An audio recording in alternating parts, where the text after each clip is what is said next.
Alexandria Sarah, and this is Lawyer Talk Thursday, and today we're talking about the possession of firearms. One thing's for sure, Texans love their guns. So I want to talk about how to possess them the right way, the legal way. So first, let's start by getting the terminology correct. So back in the day, we threw around this acronym CHL, or Concealed Handgun License.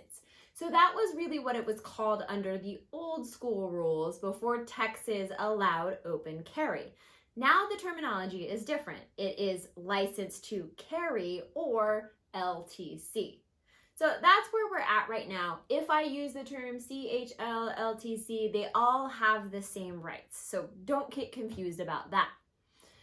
Next is unlicensed versus licensed. Can an unlicensed individual possess a firearm? Well, duh, that's probably what keeps Academy in business. So unlicensed individuals in the state of Texas can have a firearm, for example, long gun, shotgun, rifle, whatever. They can use that for hunting or personal protection. Handguns have slightly different rules. So that's what we're talking about open, closed carry, okay, or concealed carry. Handguns, you can possess a handgun unlicensed on your personal property, for example, personal protection, or in your car or boat, oddly, as long as it's hidden from plain view. So in a lockbox under your seat, hidden somewhere else, in the glove compartment, etc. So those are your rights as an unlicensed carrier of a handgun. Now, licensed carriers of a handgun have so many more rights. So if you have a CHL or LTC, these are your rights. You can conceal carry in many, many places. You can open carry now in Texas in many, many places. You can open carry in your car. So if you get pulled over and a cop comes up to your car, you can have that open carry as long as it's in a holster. So open carry laws say it needs to be holstered. It could be a belt holster, it could be a shoulder holster. It does not have to be a retention holster, but it is recommended by much of law enforcement and the military, but it doesn't have to be, okay? So cops actually have the ability to come up to you and ask if you're open carrying in public, hey man, do you have a license? That is not an infringement on your constitutional rights. Show them your license to carry, not a big deal, go along your way. However, if you are carrying a weapon, whether it be in your car, hidden from plain view, open carry, concealed carry, whatever, and you're committing a crime other than a Class C traffic offense, you're gonna end up with a second misdemeanor called unlawful carry of a weapon. Let me say that again. If you have possession of a firearm and you are committing a crime other than a Class C traffic offense, you will get popped with unlawful carry of a weapon. Here's how that works out in reality. Let's say you're driving down the highway, you get popped for speeding, you tell the officer, hey, I have a gun in a lockbox, or hey, I'm concealed carrying a weapon. Cool. You get your speeding ticket, you go along your way. However, if you get pulled over for speeding and then that speeding investigation turns into, for example, your car smells like marijuana and they find drugs, or more commonly, all the time, you get a DWI and you have that weapon, it does not matter whether you are licensed or unlicensed or military or law enforcement, you're gonna get popped with unlawful carry of a weapon. So that is the law in Texas at this time. Now going back to licensed carries, in 2019, Texas really expanded your rights as an LTC holder. For example, you can carry in a church, synagogue, other places of worship. And also now private apartment complexes, things like that, cannot prohibit you from carrying a weapon or having that for personal protection in your home, going to and from your vehicle. Same thing, not only with tenants, but guests as well. So there is a ton of protection for license holders and even unlicensed in some cases. Now, private businesses still do have the option to prohibit you from carrying a weapon on their premises. They have to have the proper signage and it's very, very specific, or if they see you and ask you to leave, you have to do so. So those are some of the things that you need to be aware of, other than, the 51% bars, you can't be carrying your weapon in there. Campuses, yes. I don't know how y'all feel about this. Most Texans are either very pro-gun or anti-gun. I'm interested in your thoughts. Please put them in the comments in a very kind way about what you think. Don't fight with each other, because I'm just interested to see how El Paso views this. But campus carry is legal. You cannot open carry, but you can conceal carry on campus. That includes colleges and universities like UTEP, or junior colleges, community colleges like EPCC. Now, the law allows some leeway for those particular campuses to make different rules. So, for example, UTEP has an entire page dedicated to this.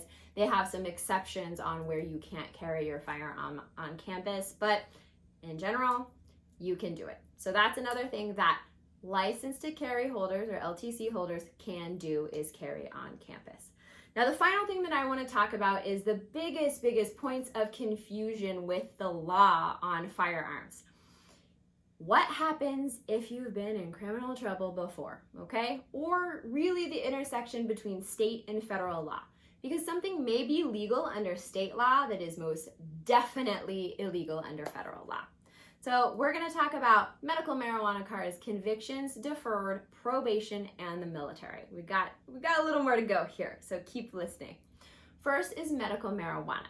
So if you have a medical marijuana card, obviously, typically not in Texas, but even if Texas were to say, hey, it's cool, it's legal, you still cannot get a license to carry, because until it is federally descheduled, if you use or are addicted to a controlled substance, federally that's over 0.3% THC or more, you can't get a license to carry a firearm. It is illegal. So right now, under the state of things, you cannot have both a medical marijuana card in any state and a license to carry. Second, let's talk about convictions. So in Texas, we have this law that says felons, if you are a convicted felon, 5 years after you are either done with your parole, if you went to TDC, or your probation, you can have a firearm in your home for personal protection, for example. Not so fast. The feds say, hell no. You are prohibited from having a firearm ever, anywhere, in your home, in your car, doesn't matter, okay? So while you won't be prosecuted for felon in possession of a firearm in Texas, you could be prosecuted for a federal felony for violating that law. So it's not worth the risk, okay?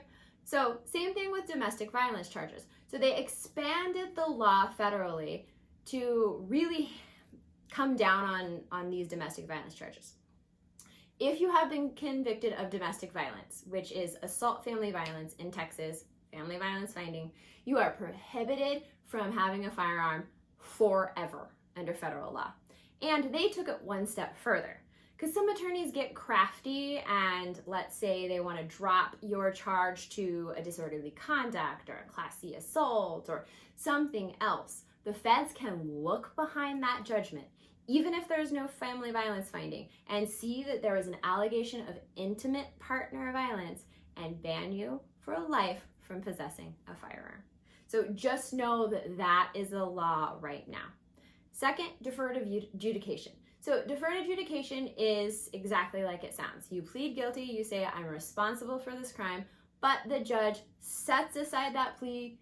If you do what you're supposed to do, the case gets dismissed. Deferred is a whole different beast, okay? There is no restriction on firearms after deferred if you want to purchase, because deferred is not a conviction. Even in a case of family violence, you're still pretty safe. However, that's just if you want to purchase. If you want to have a license to carry and have all those rights that I talked about earlier, you're going to have to wait 5 years from the end of your deferred for misdemeanors, 10 years from the end of your deferred for felonies. So know that. To purchase, pretty much right away when you're done with deferred. License to carry, you have some waiting periods. Next, while you're on probation. I don't even know why I have to cover this. You can't drink while you're on probation. Why do you think that you can have a firearm while you're on probation? Most state courts will have an order that says you can't have firearms or ammunition while on probation. But if they don't, the feds say straight, deferred, doesn't matter, you cannot have a firearm during that period of probation. So be mindful of that. Finally, the military. Sometimes judges issue pretrial orders like emergency protective orders that say you can't have firearms or ammunition. This happens when you're accused of family violence and maybe there's some sort of protective order against the person who is accusing you of that. That doesn't mean you're guilty, that doesn't mean anything like that, but judges have the ability to do that. So those orders, stateside orders, PR bond orders, things like that do apply to you while you're on Fort Bliss. So you're gonna have to check in your weapon to wherever it needs to go and be mindful you can't carry on base, off base, etc. So even sometimes pre-trial orders have that type of effect. And definitely, if you're convicted of a family violence offense or allegations of family violence or a felony, that's gonna affect your military career. So I know, again, that was a lot. But tomorrow, I'm gonna have a Facebook and Instagram live from 12 to 12:30 p.m. our time in El Paso. If you have questions about this, jump on then, First Chance Program, any criminal offenses or questions, please submit them or ask me. Otherwise, text me, call me, message me, whatever you need. I'll see you next week.